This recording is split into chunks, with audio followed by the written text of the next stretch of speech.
Hey my dudes, we're going to be reacting to this Asmongold video. It's called She's Blinking Crazy. So let's go ahead and watch. Oh god. Yeah, boys. Fat activism. I feel like that's almost an oxymoron, right? Fat activists, well, they're not really active, but you know. So yeah, a lot of this has been going on for a while now, where you find these obese people who have come to terms with their reality of being obese, and they normalize it, and they're actually okay with it. I'm sure a lot of you guys have probably seen morbidly obese fat women. Usually they're hanging out with like black guys and stuff, and they're just very confident, and they seem actually happy to be morbidly obese, and they just don't seem to care. And it's frustrating because a normal person wouldn't usually get that fat, because they're like, damn, I gotta do something at some point. This is ruining my life. But there's a lot of morbidly obese people that get that way because they're okay with it, and they don't stop it, you know? And they just like, oh, okay, it's time to get another Starbucks. It's time to get another pizza. Yeah, and they just live these ruined lives. And usually ghetto men come and make it even worse. And then they leave. Anyway. What started with innocent makeup reviews quickly spiraled into a plus-size clown show, as JB petitioned for wider hallways, stronger elevators, and bigger airplane seats. However, her downfall into delusion. So that's a very common thing for these people to do. Again, they're like, oh, like, I want the world to bend to my will because I can't do anything about being obese. I've come to accept it, and so the world needs to adapt to me, not the other way around. So you got to make seats bigger, you got to make all this stuff better to accommodate fat people. It's a huge joke now. Seems to have all come to a head in the past couple of months, as JB has found herself thrown into prison. It's not that funny, Asmongold. She going to jail? Not that oh funny. No. This is how when I looked into the life of JB closer, I found delusion, begging, guys. hypocrisy, and honestly, so much worse. But it wasn't always like this, and JB actually started out with pretty standard content. Jalen Chaley officially started her YouTube channel named JB in 2019. It was a far cry from her fat activist content. And she actually started out doing just standard makeup and fashion reviews, but obviously with her plus-size twist. Hey guys, thank you so much for coming here to my channel. I'm so excited to share. I kind of hate how he acts like she was doing better when she was just doing makeup with a plus-size twist. Oh, that's so much better. That's so much more normal. I wonder if anybody actually cared about those videos. Probably not. The people probably pushed her into that direction of fat activism over time. The products that I have that I'm going to unbox for you guys today. As Jalen introduced us. How is it that, like, I mean, don't you know that it's bad to be on oxygen? Like, I mean, how old are you? Like 25? To her channel, the first thing that sticks out is her breathing tube. Yeah. Which is surprising to see considering she's just 22 years old. 22? See, this is how Asmongold gets so many views. 22? So exciting. Yeah, you know, everybody's sitting around on their couch on the big TV watching this. 22, that's it's old. You gotta be like that. I'm learning that, man. You gotta be like this. 22 years old and you're on oxygen. Yeah. Oh wow. My God. Oh my God. She posted the video, and it reminds me a bit of Penny from My 600 Pound Life. It was never seen without her breathing tube, despite actually nothing being wrong with her. JB also expands on what she does for a living, or maybe closer to what she doesn't do. Just a minute, my dad's calling me. Hello? Hey.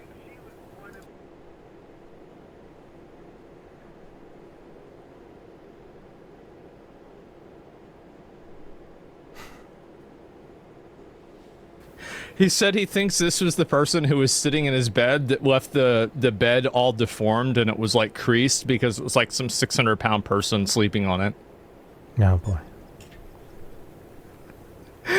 Thinks it was her.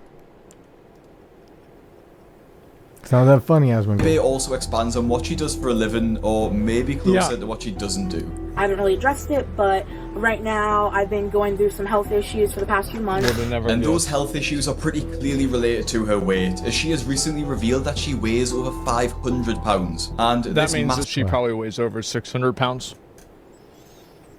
Of weight. I feel like at the point where when your forehead starts accumulating weight, you have to acknowledge that you've been doing something wrong.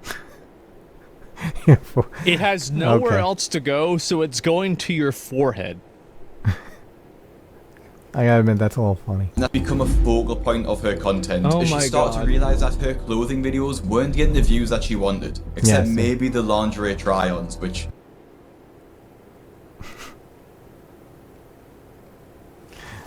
So again, you know, the algorithm, the views, they pushed her lingerie videos and of course her fat activism, freak show stuff that people want to watch, because of course they're not going to watch her makeup videos, you know. So honestly, the algorithm and people pushed her into this direction, and then they're laughing at it. I won't be showing here. Wow. JB decided to pivot slightly, and we can see the seeds of this idea when she uploaded her video titled Fat Shaming Story Time at the end of 2019. Here we go. She shared her stories of how she's been shamed for her weight in there. So anyway, I grew up around a lot of body shaming, a lot of fat shaming, drug addicts, guns, gun violence, gangs. So remember what I told you about the ghetto and black people? They go after these types of women. And that's what she's literally saying: drugs, gangs, gun violence. Yeah, and they just that's where all these obese women go. All kinds of crazy stuff. Sure. And I had lots of family members tell me I wasn't gonna be shit. I wasn't gonna ever graduate high school, because neither of my parents graduated high school. My mom had me when she was a teen, so I was told I was gonna be. You know, this is a common trope, a common stereotype for obese white women. This is the road that they go down. They're sloppy, they're unhealthy. Of course, they're not going to go to. Some of them do go to college, but they end up living this really weird, promiscuous, trashy lifestyle. A slut and have 2 kids. By the time I was 17 years old, I was gonna live off welfare. I was gonna be just terrible, for my entire life because of the people that I came from. And I heard this stuff. She told us how she's been put down her entire life and really put her victim mentality on full display. But the roots of her fat activism were starting to grow, as she shared this delusional monologue which feeds into the healthy at every size movement. I have had people say all kinds of stuff, tell me all kinds of things, and I prove them wrong. And so can you. Okay, well, what are you talking about? Size does not determine... Oh, come on! I thought you meant like graduating high school. Shit! Health, skinny people saying, judging someone's health by what they look like, how big they are is ridiculous, because what about people who smoke? What about people who do all these different things that are unhealthy, use drugs, drink alcohol every single day? Just because you are skinny does not mean you are healthy. But just because you're fat does mean you're unhealthy. That's true. That's totally true. Skinny people aren't always healthy, but people who are 500 pounds are always unhealthy.